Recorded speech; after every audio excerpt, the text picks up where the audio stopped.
Bus stop ಹತ್ರ ನಿಂತಿದ್ದಾಗ ಯಶ್ ಅವರು ಮತ್ತು ನಮ್ಮ ಚಿಕ್ಕಣ್ಣ ಅವ್ರು ಎಲ್ಲರೂ ಒಂದು ಕಡೆ ನಿಂತು ಇವ್ರಿಗೆ ಮೋನಿ ಕ್ಯಾರೆಕ್ಟರ್ಗೆ ಹೆಲ್ಪ್ ಮಾಡ್ತಿರ್ತಾರಲ್ವ. ಸೊ ಆ ಒಂದು ಪೋರ್ಷನ್ ಶೂಟ್ ಮಾಡಬೇಕಾದ್ರೆ ಯಶ್ ಅವರ ಶರ್ಟ್ ಅಯರ್ನ್ ಆಗಿರಲಿಲ್ಲ. ಅವ್ರ ಶರ್ಟ್ ಅಷ್ಟು ರೆಜಿಸ್ಟರ್ ಕೂಡ ಆಗ್ತಿರ್ಲಿಲ್ಲ ಅಂದರೆ ಆಡಿಯನ್ಸ್ಗೆ. But Yash being Yash, because ಆ level of perfection he sees. Wow, ನಮ್ಮ ಯಶ್ ಈ ಒಂದು ಲೆವೆಲ್ಗೆ ಬೆಳೆದು ನಮ್ಗೆಲ್ರಿಗೂ ಎಷ್ಟು we feel so proud of him. Ma'am 2013 ಬಹುಪರಾಗ್ ಬಂದಿತ್ತು ಹೌದು, ಬಟ್ ಅದ್ರ ಜೊತೆಗೆ ರಾಜಾ ಹುಲಿ ಅನ್ನುವಂತಹ ಒಂದು ಬ್ಲಾಕ್ ಬಸ್ಟರ್ ಸಿನಿಮಾ ಬಂದಿತ್ತು. ಕನ್ನಡ ಚಿತ್ರರಂಗದಲ್ಲಿ ಒಂದು ಬಿಗ್ಗೆಸ್ಟ್ ಬ್ಲಾಕ್ ಬಸ್ಟರ್ ರಾಜಾ ಹುಲಿ. ಈಗೇನು 13 ವರ್ಷದ ನಂತರ ನಿಮ್ಮ ಸಿನಿಮಾ ಇವಾಗ ಬರ್ತಾ ಇದೆ ಒಂದು, ಅದ್ರ ಜೊತೆಗೆ ಟಾಕ್ಸಿಕ್ ಕೂಡ ಈಗ ಬರ್ತಾ ಇದೆ ಆಗಸ್ಟ್ ಮಂತಲ್ಲಿ. ನಮಗೆ ಜಸ್ಟ್ ಕುತೂಹಲ ಏನಂತಂದರೆ ಯಶ್ ಅವರು ಲೈಕಂದರೆ ಈಸ್ ಅ ಗೋ ಗೆಟರ್, ಅದು ಆಲ್ರೆಡಿ ಅದು ಪ್ರೂವ್ ಮಾಡ್ತಾ ಇದ್ದಾರೆ ಅವರು. ಮತ್ತು ನಿಮ್ಮ ಮತ್ತು ಅವರ ಕಾಂಬಿನೇಷನ್ ಕಾವೇರಿ ಅಂದರೆ ಆ ಪಾತ್ರ ಎಲ್ಲ ಈಗಲೂ ನಮ್ಮ ತಲೆಯಲ್ಲಿದೆ. ರಾಜಾ ಹುಲಿ ಕಾವೇರಿ ಅಂದರೆ ಒಂಥರ ನಾಟಿ ಸ್ಟೈಲ್, ನಮಗೆ ಪಕ್ಕಾ ಕನ್ನಡದ ಸಿನಿಮಾ ಅದು. ಹೆಂಗೆ ಇರ್ತಾ ಇತ್ತು ಎನರ್ಜಿ? ಮತ್ತು ನೀವು ಆಗಲೇ ಏನಾದರೂ ಅವ್ರ ಹತ್ರ ಹಿಂಟ್ಸ್ ಎಲ್ಲ ಕೊಟ್ಟಿದ್ರೆ ಯಶ್ ಈ ಥರದ್ದು ಒಂದು ಎತ್ತರಕ್ಕೆ ಬೆಳೀತಾರೆ ಅಂತ, ಆ್ಯಸ್ ಅ ಕೋಸ್ಟಾರ್ ಯಾವ ರೀತಿ ನೋಡಿದ್ರಿ ನೀವು ಅವ್ರನ್ನ ಅಂತ? ನನಗೆ as a co-star Yash used to be very focused. ಅವ್ರಿಗೆ ಕೆಲಸ ಸೀನ್ ಹೇಗೆ ಬರ್ತದೆ, ಶಾರ್ಟ್ ಹೇಗೆ ಬರ್ತದೆ, ಸೆಟಪ್ ಹೇಗೆ ಮಾಡಿದ್ದಾರೆ. ಸೊ ನನ್ನ ಈ ಒಂದು ಇನ್ಸಿಡೆಂಟ್ ನನಗೆ ನೆನಪಾಗುತ್ತೆ. ನಮ್ಮ ಲವ್ವಿನಲ್ಲಿ ಅದಲ್ಲ, ಒಂದು ಸಾಂಗಲ್ಲಿ ನಾವು ಎಲ್ಲರೂ ಬಸ್ ಸ್ಟಾಪ್ ಹತ್ರ ನಿಂತು ಫಾಲಿಂಗ್ ಇನ್ ಲವ್ ಆ ಸಾಂಗಲ್ಲಿ ಬಸ್ ಸ್ಟಾಪ್ ಹತ್ರ ನಿಂತಿದ್ದಾಗ ಯಶ್ ಅವರು ಮತ್ತು ನಮ್ಮ ಚಿಕ್ಕಣ್ಣ ಅವ್ರು ಎಲ್ಲರೂ ಒಂದು ಕಡೆ ನಿಂತು ಇವ್ರಿಗೆ ಮೋನಿ ಕ್ಯಾರೆಕ್ಟರ್ಗೆ ಹೆಲ್ಪ್ ಮಾಡ್ತಿರ್ತಾರಲ್ವ. ಸೊ ನಾನು ಒಂದು ಕಡೆ ನಿಂತಿರ್ತೀನಿ. ಸೊ ನಾನು ಹೆದರಿಸ್ತೀನಿ ಅವ್ರಿಗೆ, ಇನ್ನೊಂದು ಸತಿ ಆ ಥರ ಮಾತಾಡಿದೆ ಅಂತ ಸಮಥಿಂಗ್ ಐ ಸೇ. ಸೊ ಆ ಒಂದು ಪೋರ್ಷನ್ ಶೂಟ್ ಮಾಡಬೇಕಾದ್ರೆ ಯಶ್ ಅವರ ಶರ್ಟ್ ಅಯರ್ನ್ ಆಗಿರಲಿಲ್ಲ. ಓಕೆ, ಆ್ಯಂಡ್ ಅದೊಂದು ಫ್ಲೀಟಿಂಗ್ ಶಾಟ್ ಅದು. ಅಷ್ಟು ಅವ್ರ ಶರ್ಟ್ ಅಷ್ಟು ರೆಜಿಸ್ಟರ್ ಕೂಡ ಆಗ್ತಿರ್ಲಿಲ್ಲ ಅಂದರೆ ಆಡಿಯನ್ಸ್ಗೆ. ಬಟ್ ಯಶ್ ಬೀಯಿಂಗ್ ಯಶ್, ಆ ಒಂದು ಶಾರ್ಟಲ್ಲಿ ಶರ್ಟ್ ಅಯನ್ ಆಗಿಲ್ಲ ಅಂತ, ಅದು ಅಯನ್ ಆಗಿ ಬರೋವರೆಗೂ ಕಾದು ಅಯನ್ ಮಾಡಿರೋ ಶರ್ಟ್ ನಾನೇ ಹಾಕ್ಕೊಂಡು ಆ ಶಾರ್ಟ್ ಮುಗಿಸಿದ್ರು. He did not have to, but he did, because ಆ level of perfection he sees. I think ಅಷ್ಟು ಕಮಿಟೆಡ್, ಅಷ್ಟು ಏನಂತಾರ, not just go-getter, he is also someone who is very committed to the craft and the quality of the film. So Yash is what he is today, it's all because of this. Because ಈಗ ಒಂದು ಸಲ ನಾವೇನೋ ಒಂದು ದೊಡ್ಡ ಪ್ಲ್ಯಾಟ್ಫಾರ್ಮಲ್ಲಿ Kannada ಚಿತ್ರರಂಗನ Mount ಮಾಡೋದು ಒಂದು ಬೇರೆ, but ಅದಾದಮೇಲೆ ಮತ್ತೆ ವಾಪಸ್ಸಿಗೆ ಅಂದರೆ ವರ್ಲ್ಡ್ ಗ್ಲೋಬಲ್ ಸ್ಕೇಲಲ್ಲಿ ಟಾಕ್ಸಿಕ್ ಮೂಲಕ ಅವರು ಮತ್ತೆ ಕನ್ನಡ ಚಿತ್ರರಂಗವನ್ನು ಆ ವರ್ಲ್ಡ್ ಮ್ಯಾಪಲ್ಲಿ ಮತ್ತೊಂದು ಸಲ ಅದನ್ನು ಮೌಂಟ್ ಮಾಡ್ತಿದ್ದಾರೆ.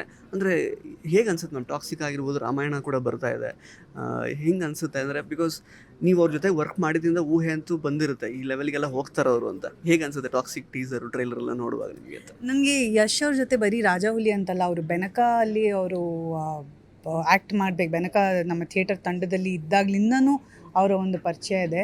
So he's always been someone who has ಅವರ ಜಸ್ಟ್ ಡ್ರೀಮ್ ಬಿಗ್ ಅಷ್ಟೇ ಅಲ್ಲ, ಆ ಕನಸನ್ನ ನನಸು ಮಾಡುವಂಥ ಒಂದು ಆ್ಯಟಿಟ್ಯೂಡ್ ಇದೆಯಲ್ಲ. So that is what really works for him. And ಇವತ್ತು KGF ಮೂಲಕ ನಾವು ಒಂದು ಪ್ಯಾನ್ ಇಂಡಿಯಾ ಸಿನಿಮಾಗಳ ಬಗ್ಗೆ, Kannada cinema went national. So ಈಗ ಅದೇ ಕನ್ನಡ ಸಿನಿಮಾ ಟಾಕ್ಸಿಕ್ ಮೂಲಕ ಗ್ಲೋಬಲ್ ಆಗ್ತಿದೆ ಅಂದರೆ, ಒಂದು ಕನ್ನಡತಿಯಾಗಿ ಕನ್ನಡ ಸಿನಿಮಾಗಳ ಬಗ್ಗೆ ನನಗಿರೋ ಪ್ರೀತಿ ನೀವು ತೊಗೊಂಡ್ರೆ I am very happy and very proud. ಅಂದರೆ this is definitely a proud moment ಎಲ್ರಿಗೂ. ಯಾಕಂದರೆ ಯಾವುದೇ ಕನ್ನಡ ಸಿನಿಮಾ ಸಕ್ಸಸ್ ಆಯಿತು ಅಂದರೆ ಇಟ್ ಇಸ್ ಎವ್ರಿಬಡಿ ಸಕ್ಸಸ್. ಇವತ್ತು ಒಂದು ಕನ್ನಡ ಸಿನಿಮಾ ಚೆನ್ನಾಗಾಗಿದೆ ಅಂದರೆ it is going to make way for 10 more Kannada films.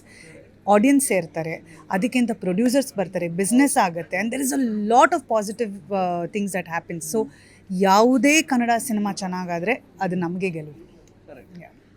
ರಾಮಾಯಣದಲ್ಲಿ ಇವನದು ರಾವಣ ಪಾತ್ರ ಅಂತ 2015 ಅವರು ಹೇಳಿಬಿಟ್ಟಿದ್ರು ಮಾಸ್ಟರ್ ಪೀಸ್ ಹಾಡಲ್ಲಿ. ಈಗ ಅದನ್ನು ಸಾಧ್ಯ ಮಾಡಿದ್ದಾರೆ.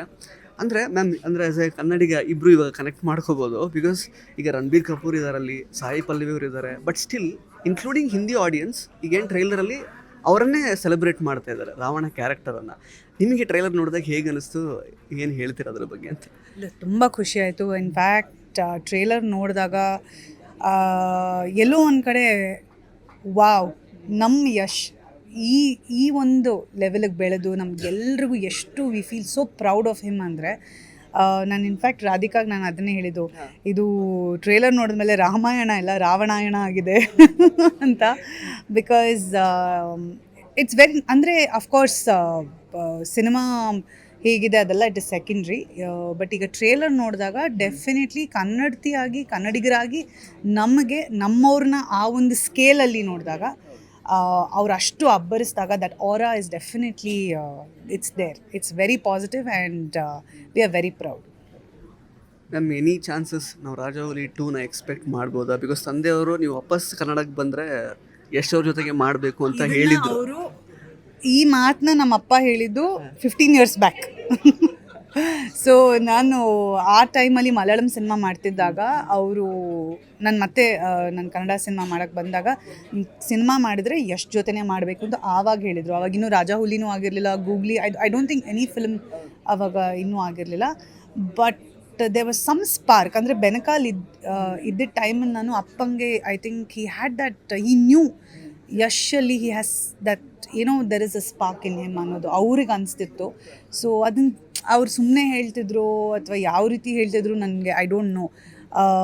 ಬಟ್ ಈ ಮಾತಂತೂ ಯಾವಾಗಲೂ ಹೇಳೋರು. ಸೊ ರಾಜಾಹುಲಿ ಮತ್ತೆ ಆಗುತ್ತೆ, I don't know. So will see if it happens, well and good. Interesting ಮತ್ತು ಇನ್ಫಾರ್ಮೇಟಿವ್ ವಿಡಿಯೋಗಳನ್ನು ಮಿಸ್ ಮಾಡ್ಕೋಬೇಡಿ. ಈಗಲೇ ಸಬ್ಸ್ಕ್ರೈಬ್ ಮಾಡಿ.